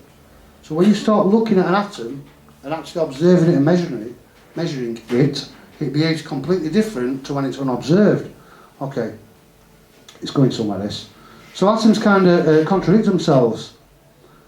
An atom can behave, it behaves both like a particle and a wave. So what I'm trying to say is, when it's not being observed, let me get this. Okay, when you are not looking at an atom, it behaves like a spread out wave. Okay? But when you look at it to see where it is, it behaves like a particle. What does that mean? See if it's interesting. Okay, all matter unobserved, so if you're not looking at it, moves and vibrates in waves. Yeah? How do you know? If you're not observing it. I was saying I didn't know that though. It's a good point. I thought that. I thought, well, if you're not observing it, how do you know? And it's some measuring device that they can measure it by not. It's when it's a conscious observer. Okay. When it's been. I know. I thought that. I thought, well, how do they know how it reacts if it's unobserved? If they're not looking at it, it's when it's been consciously observed. Yeah. It is going somewhere. It's a good comparison. Imagine that you're playing music, right? So you play music. You need silence in between that music to be able to cut it to make a beat. Okay, otherwise it'd be just constant music, wouldn't it? So to make a beat, you've got to have silence in between. Okay, that makes a bars, doesn't it? Okay. Yeah. So in the same way, if you're creating reality, you need space in between. It's similar. I don't know if you can actually appreciate this, but the space in between the music is what creates the bars, and the space in between reality. If you're making reality, you need space to define the reality in between. Otherwise, it's just a constant. It's got to have a break in between. I'm not explaining that very well. So if I can carry on. Reality, therefore, is the various divisions of space, okay, in a fractal structured vacuum. Now that sounds like a gobble. I'll explain it to you. So what we're saying is reality, that we think is reality, reality, therefore, is the various divisions of space in a fractal structured vacuum. Okay, it sounds confusing. See if I can break it down. Well, what's a vacuum? Why a vacuum? Okay, we've already said a vacuum, definition of a vacuum is not nothingness. A vacuum is defined as a space entirely free from matter. Okay. Just because it's free from matter doesn't mean that there's nothing there. Okay, no thing is something. Okay, I'm not doing very well here, but it will make sense. Okay, we've already ascertained that an atom is 99.9% empty space, haven't we? Okay, when something's fractal, I'm trying to skip it, you see. When something's fractal, the tiniest piece of it is the same as the whole thing, like a hologram, isn't it? Yeah? The stuff in the vacuum is not empty just because it contains no matter. The vacuum itself is a conduit, a channel of conveyance. Okay? So the vacuum itself is transferring to conveyance of energy. I don't even know if that makes sense. A channel of conveyance of what's in the space, and the thing in it is called consciousness. Okay, I made a right bollocks of that. What I'm trying to say is, the empty space that they're saying is not empty just because it's got no matter. What it is it's a channel of conveyance of energy, and that energy is consciousness. I didn't explain that very well. I'll read you Max Planck. Anybody heard of Max Planck? I made a right bollocks of that, didn't I? The reason when I do it on my radio show. Max Planck. Anybody heard of Max Planck? Yeah. Yeah, okay. Max Planck wrote in 1944. Okay, he explains a lot better than I do. I'm crap at it, aren't I? In 1944, Max Planck called this stuff in the so-called vacuum, and thus everywhere else, he called it the matrix, which is where they got the idea from the film. So what we're talking about is, up in space, where they say there's nothingness, in between the atoms, remember what I said about the atoms, 99.9% empty space? Well, it's empty space, but it is the matrix, it's consciousness, that's what's in the empty space. Okay? Does that make sense? It doesn't really, does it? Does it make sense? Anybody understand that at all? Makes perfect sense to me. Okay. It sounded alright inside, but it come out shite, hasn't it? Okay, Max Planck in 1944 called this stuff in the so-called vacuum, so it's everywhere, because an atom is 99.9% empty. He called it the matrix. He called it a conscious and intelligent mind. He said this mind is the matrix of all matter. Thus the space inside a vacuum, which is everywhere, because a vacuum's everywhere, because atoms are 99.9% empty. The space inside a vacuum, which is everywhere, is consciousness, and we are made up of that stuff. So what I'm trying to say is, if everything's made up of atoms, and atoms are almost completely empty, something's in that. What I mean by empty is there's no matter, but inside there is an energy called consciousness. Okay, that's what we're made up of. Pardon? Intelligence. Exactly, intelligent, conscious mind. Anyway, so what I'm trying to say is the empty space, they tell us that we live in a material world, that everything's about matter, the ones that are controlling stuff. And obviously it's not about matter, because everything's made up of atoms. And the empty space in between is conscious, intelligent energy. and that's what we're made up of, and that's what everything's made up of. So the point I'm trying to get to is we are all connected. Right, see if I can make a bollocks of this one as well. Right, okay, what I wanted to talk about is the great talk up at St Anne's by, I think I pronounce, is it Abdon Noor you pronounce it? Oh, it's brilliant. Yeah, about we live in, the system in place is a feudalistic system. Alloidal and feudal. Pardon? Alloidal and feudal. Yeah, about feudalist system. We own nothing basically. It's a feudal system. Try and get it. It's on YouTube and it's on. Has New Horizons got a website, Rob? It has, yeah. Yeah. So get onto New Horizons. Have a look at this talk. Fantastic. And it's interesting stuff because it talks about psychopaths. And in my opinion, it's something of a psychopathic nature that is what's controlling things. And it's good because it confirmed a lot of stuff, Rob, that I've been looking at. Is the ones in control again. I'm getting back to this fear thing now, and it's all married in with conscious energy and vibration and stuff. What Abdul Noor said, and I totally agree with, is that psychopathic entities are in control of things. And I started looking at anything that has a hierarchy. Now, corporations have a hierarchy, don't they? The religious institution, the Vatican or whatever, all religious institutions have a hierarchy. And what I've realised, and that talk really confirmed it for me, is that for something to have hierarchy, it has to be psychopathic in nature. There's no other way for anything to be structured in a hierarchy other than to be psychopathic in nature. There's a film called The Corporation. Has anybody seen that? Some psychologists or whatever put all the traits of a corporation into a computer as if it was a living being, and it turned out it became a psychopath. The corporation was a psychopath. If it had been a living, breathing human being, it would have been diagnosed as a psychopath. It's been estimated psychopaths make up 4% of the population. I don't know how true that is. I think it's more than that, to be honest. So for something to have a hierarchy in its structure, it has to be psychopathic in nature. Briefly, psychopaths have tendency, we know they have zero empathy or whatever, zero empathy. They judge, they have difficulty putting themselves in somebody else's position. If Paul falls over, I'll go and help him. They have a job doing that. They are the centre of their own universe. So by its very nature, psychopathy follows a hierarchical structure, if you see what I'm saying. So if you look at, we are being run by corporations, but we are being run by hierarchical structures. Courts, police, government, everything is run as an hierarchy, so everything is psychopathic. Okay. And so getting back to this fear stuff I wanted to talk to you about. The reason a hierarchy works is that one entity is better in some way than another entity, but you have the chance through a hierarchical system to improve and move up a level. The very fact that you've got levels means it's hierarchical, which means that it has to have an element of psychopathy about it. What you've got to do is to move up to the next level, you've got to shit all over the level below you to move up to the next level. And so this is how we've been taught. If you look at, there's a hierarchy in school. From when we're little, we get took to school, there's a hierarchy in school. Try and name any institution or any organisation that isn't or doesn't run on a hierarchy. There isn't one. So by its very nature, it all has an element of psychopathy about it. So getting back to when I said about fear, recognising what fear is. Fear is a choice. I used to think it was an emotion. I used to think, reading the early David Icke books, that you had a choice. That I used to say that everything was an extension of love or fear. Okay, when you're feeling agitated, angry, upset, or vindictive, or bitter, or anything, it's an extension of fear. When you feel happy, content, or whatever, it's an extension of love. But what I've realised is that it's not about love and fear. Love is love, unconditional love. If you are capable of showing love in any form, that's it, that love is on its own. Fear is a choice, it's not an equivalent, it's not the opposite of love. Fear is another choice.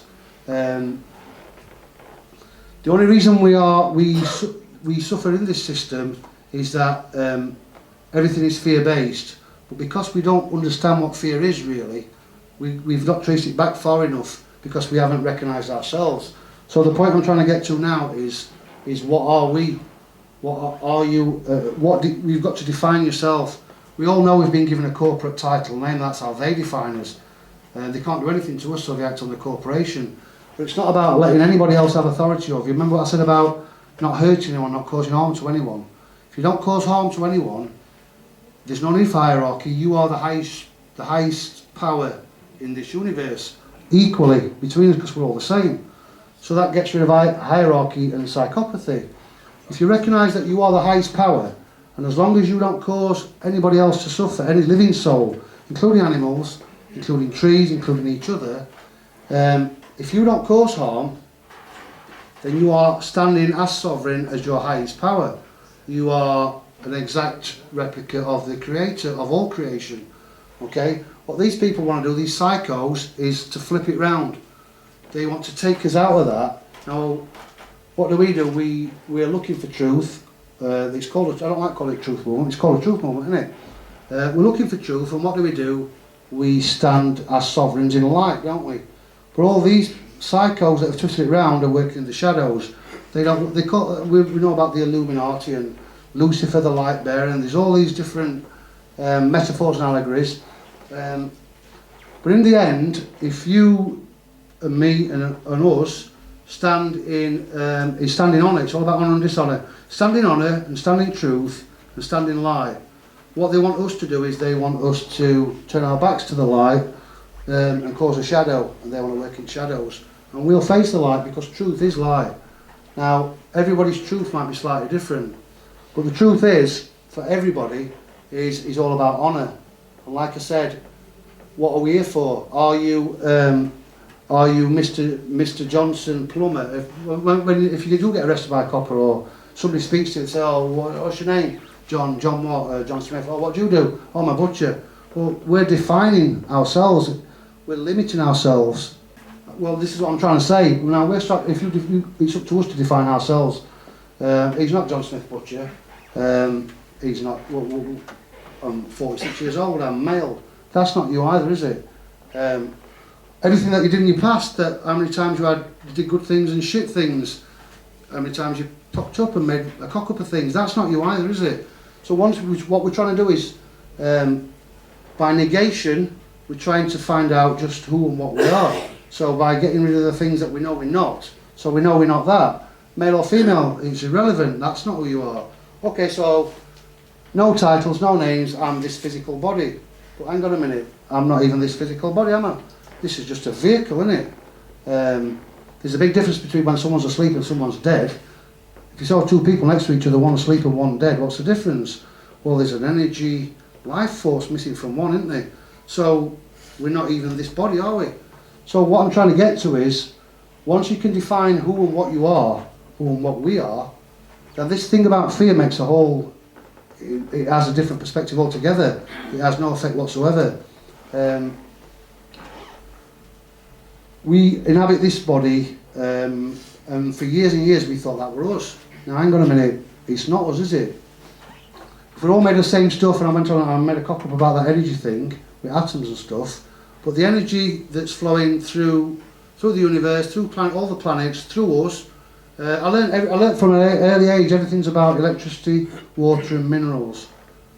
That's what the universe, that's what we run on, electricity, water and minerals. Electric universe that Mark mentioned earlier, in my opinion, is spot on. So we're basically some form of life force or energy inhabiting this body to experience something in this reality. That's it. So if anything's made of energy, it has to go back to source. So what I'm saying is, you're not your body, you're not your name, you're not what you did, and you're not being defined by somebody else. Death, what's death? Okay. My experience of death is... I can't hear you. Pardon? I can't hear you. Can't you? You said death. What's death? Nice one. My experience of death is a transference of energy. So you can't ever die. I know you can't die. All it is transfer of energy from this plane or dimension to somewhere else. So, what is it to be scared of? Okay, what is there actually to be scared of?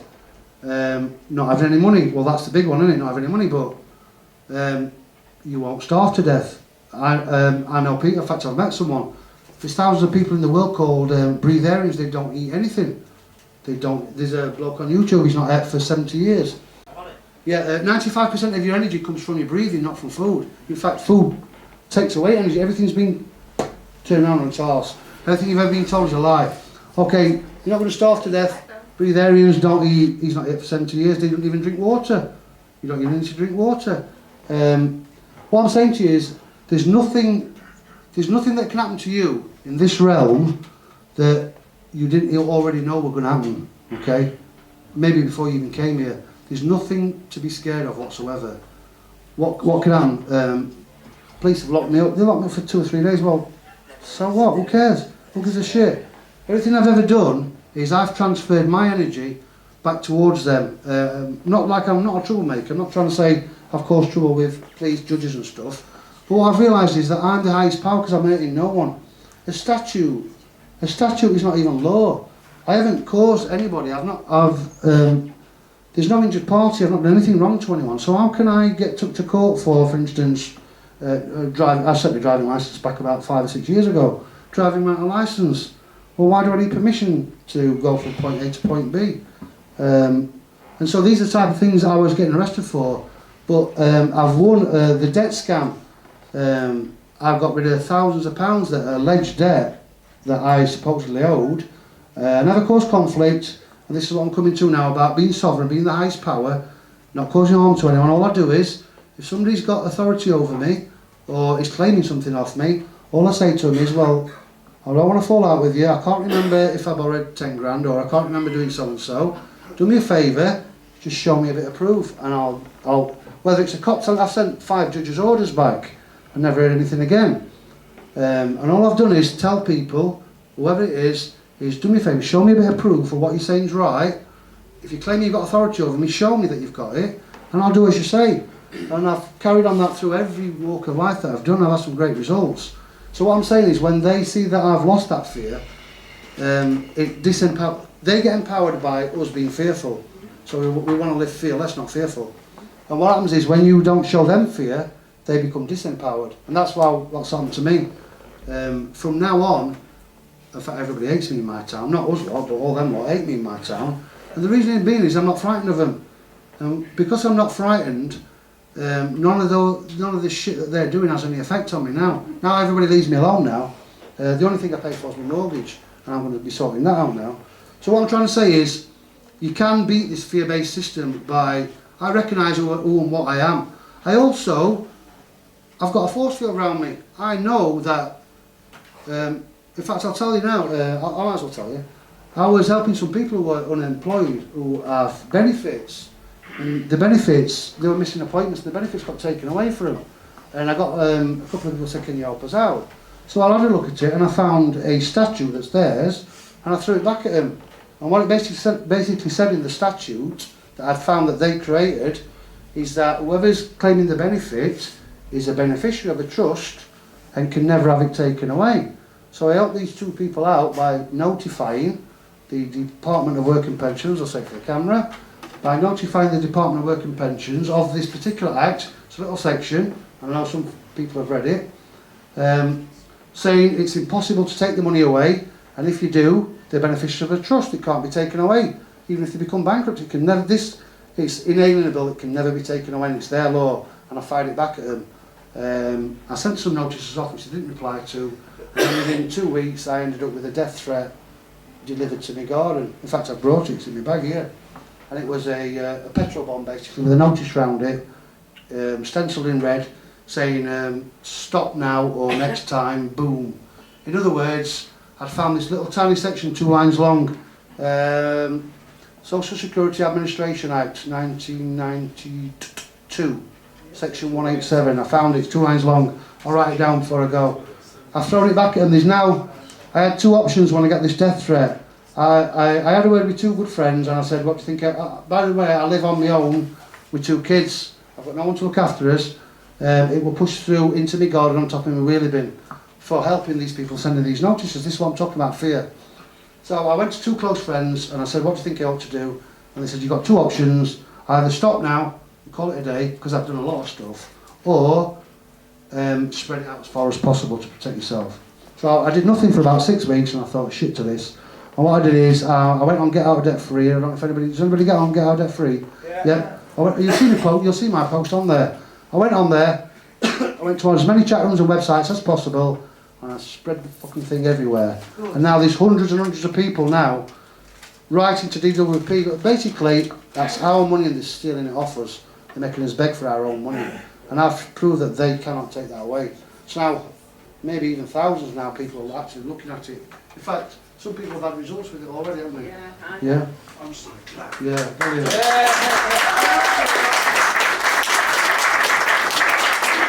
Okay, just briefly, I'll move on to something else. So from the death threat, which you've got to take a death threat seriously.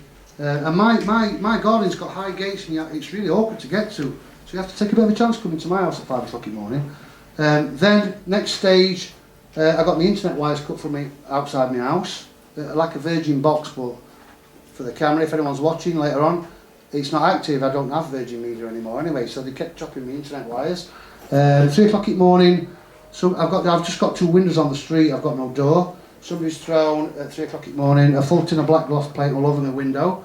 2 months later, I sent another notice off, helping these people. And 2 days later, another gloss paint on another window. I've had my email account hacked. I've had viruses sent to my computer, and it's all since I started doing this. So what I'm trying to say to you, they've gone from, we are going to blow you up, stop now, to fucking throwing bits of paint on my window. Well, I won't mind it, it's not a bad colour, it's just not finished it off properly. I don't mind black windows, it looks alright, I think. So what I'm saying is, they tried the most fearful thing to me, and they're going backwards now. And snipping me internet wires and snipping me. Oh wow! So what? Let's go back on internet again, don't I? So what I'm trying to say is, a lot of people, and fair play to them, would have panicked on Monday at that point. You've got to take a death threat pretty serious, haven't you, when you're living on your own with 2 kids, you're a single parent. But I realised that the only fear is what's in here. Now that was supposed to make me frightened to death. Every year, last 2 Christmases, I've challenged, the only proper alleged debt I've got left is a mortgage, and I keep challenging them. And the last 2 Christmases, the mortgage people keep trying to repossess my house. And I expect them again this year, and they've not come. And I've beat them last twice, but all it is, you look how many houses get repossessed just before Christmas. It's all to instill this fear, it's all about fear. And they've not come this year. And once again, I always get results. I always beat them. I don't even like to say I'm beating them. No, it's wrong terminology. I don't beat them, but I don't lose to them. And what I do is I always stand in honour. I don't argue with them, and I just say, prove what you're claiming. And what's happened is, they've got fed up with mortgage, they're leaving me alone this year, so I've got a nice Christmas this year. But the point is, I'm never frightened. I knew first time I would never get kicked out of my house. I knew second time, I expected them this year. I got arrested for driving whilst disqualified. They tried to give me 6 months prison. I ended up defending myself in court against a Crown Prosecution Service barrister, top man. All because I wouldn't give details. I got 4 charges: driving with no insurance, not giving me details, bold tyre, and the big one, driving whilst disqualified. They said, if you don't plead guilty, we're going to give you 6 months prison. I kept adjourning it, and I finally went to a 3-hour trial. Again, it's all about fear, and I beat them on all 4 counts. They found me guilty and then took no action whatsoever. So what I'm saying is, this fear thing, it's a load of bollocks. It's all in your mind. I've seen people here, I'm really proud, I've got to know some lovely people here. This lady here has done some fantastic work here, and I think you'll agree it's about fear, isn't it? It's about realising what that fear is, isn't it? Fear's created by them, and it plays on your mind, and like I said, it is a war. It's a war for your mind, and once you realise what fear is, then nothing can harm you. If you sit there all day long thinking about fear, and it takes a bit of practice. I'm not saying never be scared of anything. If a fucking lion jumps out, I'm off like, do you know what I mean? But other than that, you got to learn to recognise what fear is, and fear is, if you're operating from here, if you're operating from your heart, If something, always think, does it feel right? If something feels right, your mind can talk you out of it. If it feels right, then go with it and keep going with things until they don't feel right. But what happens is, this is never frightened, is it? This can't get frightened. It's this that gets frightened, and it's implanted by their manipulation to make you frightened in your mind. And what happens is, again, it's ego mind. It plays to your ego, and your ego talks you in and out of doing things because that fear grows inside. And you can only be scared in here, you can't be scared in here. And like I said, once you recognise that nothing can happen to you, if you sit there worrying all the time, your immune system shuts down. This is why stress kills you. You end up getting really ill, but what you're then doing is drawing, because you're negative, you're drawing whatever can happen. There's a good chance it is going to happen because you're drawing it to you. Where when you do the opposite, like I do, and say, hang on a minute, I'm not hurting anyone. I'll try every single day to help. So I'll try and help somebody every single day of my life. And if I have a thought, it's never a nasty thought, it's to try and help someone. So whenever I'm living like that, I won't be attracting that fear to me. And that's what I said, like I've almost got a force field around me. Everything they try and do to me, it doesn't work. And it's not because I'm super clever, and it's not because I'm super special. It's because I fucking realise what fear is. And all it is it's an implant in your mind to back down, to close down, and then everything gets on top of you. And once you recognise just who and what you are, that fear becomes laughable. Oh, good, right, I found this. I can't remember who sent me this. It might have been my mate Andy over there who sent me this. Laughter. We were just talking about this with Deg earlier, my brother. How do you lose fear? Well, like I said, you recognise what you are. Okay, we all should be now recognising what we're here for. We're here to create and produce. Creator, remember, we are an exact copy, fractal, we're an exact copy of Creator, in his image or its image, and we're here to create. That's what we're here for, to create, produce, help each other, and evolve spiritually by having an experience here. That's what we're here for. So I'll just tell you this about laughter, and then I'll read you a poem and a little speech by me, and I'll fuck off. Okay, this is about laughter. And again, I've got some friends here in the audience, and when I get letters and bills and scary things, or and we're going to come and lock you up, and we're going to, first thing I do, and that energy thing, remember that energy thing I was telling you, first thing I do is laugh. Okay, first it's forced. You always, I think, £3,500 gas bill I think I got up to. You always, so we're coming to bed to come in tomorrow, we're going to empty all your stuff. First thing I do is I force myself to laugh. Ha ha ha. But your mind, but your mind doesn't know the difference between a forced laughter and real laughter. And what you do is, if you can force yourself, I'll talk to this side of it. If you can force yourself to laugh, it ends up becoming a real laugh. Now that vibration is different to the fear they're trying to instill. So I'll just tell you this about laughter. Read you a lovely poem that I didn't write. That's why it's lovely. A little speech by me, and that's it. Right. Okay, laughter. Get this. Research indicates that we think over 50,000 thoughts a day. You know, it's believed that the average adult fills a mind with 80% of the same thoughts from yesterday. Wow. So 80% of today's thoughts are from yesterday. Oh, have you fell asleep, Rob? Oh, she's asleep. Give her a nudge. Are you okay? Sorry. Nearly done. You weren't snoring, don't worry. Yeah, 80% of the same thoughts from yesterday. This means that 40% of your thoughts today, this means that 40,000 of your thoughts today are the same as yesterday.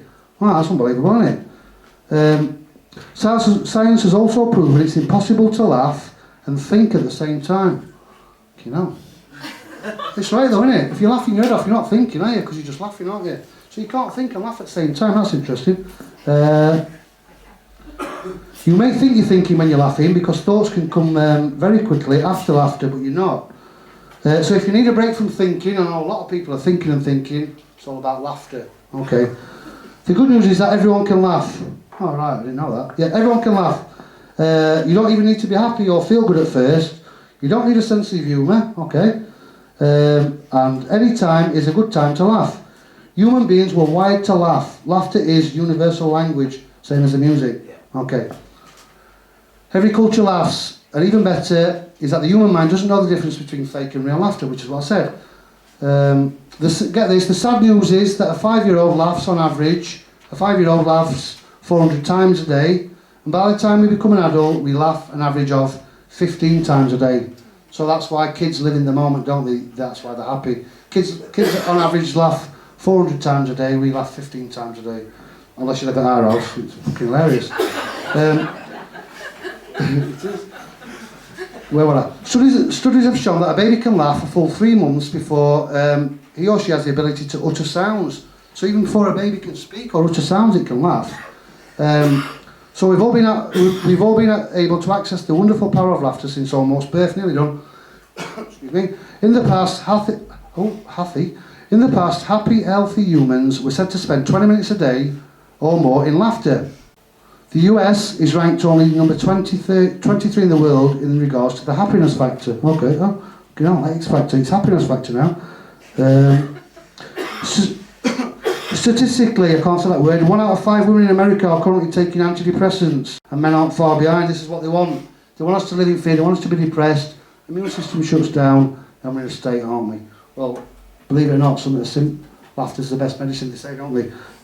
Okay, there's something called laughter yoga. I don't know how good it is. Sounds bollocks, but it might work.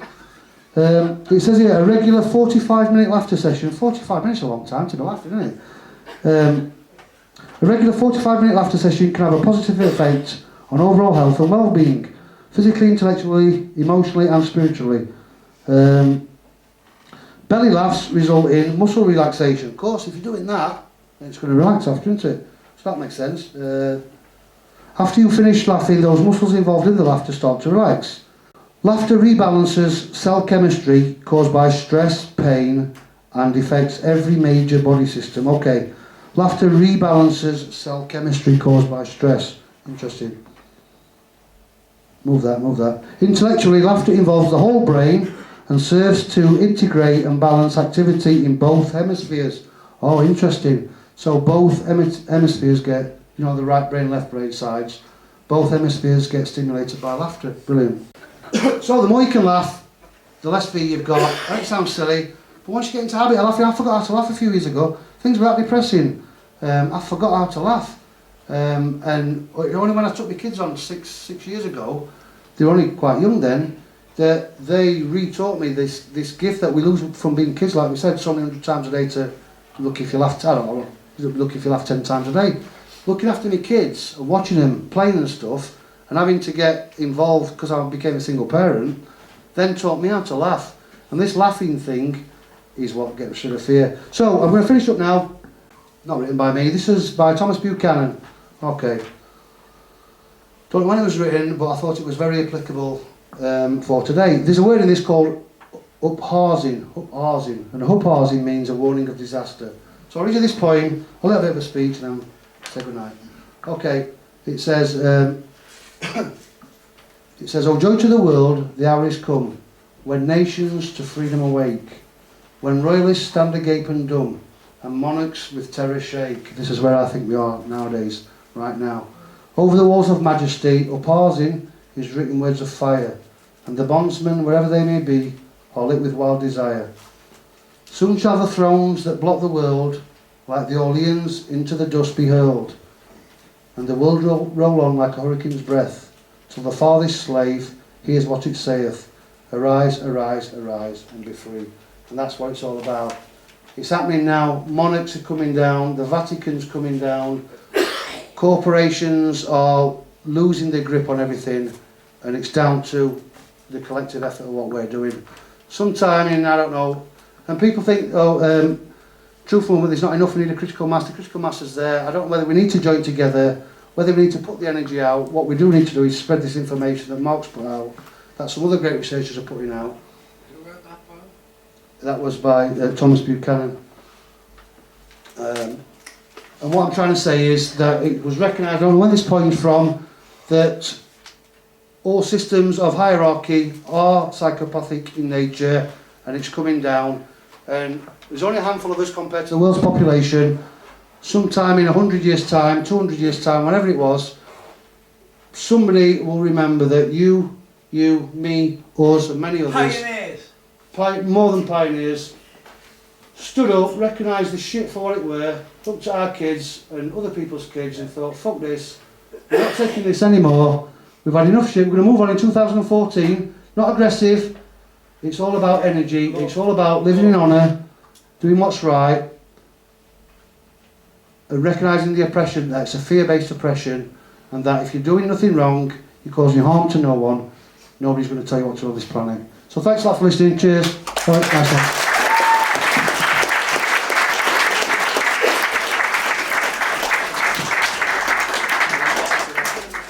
Okay, repression of the Occult conference, all done. Right, so guys, again, thank you to Mark Hocking and to Rob Freeman again, please.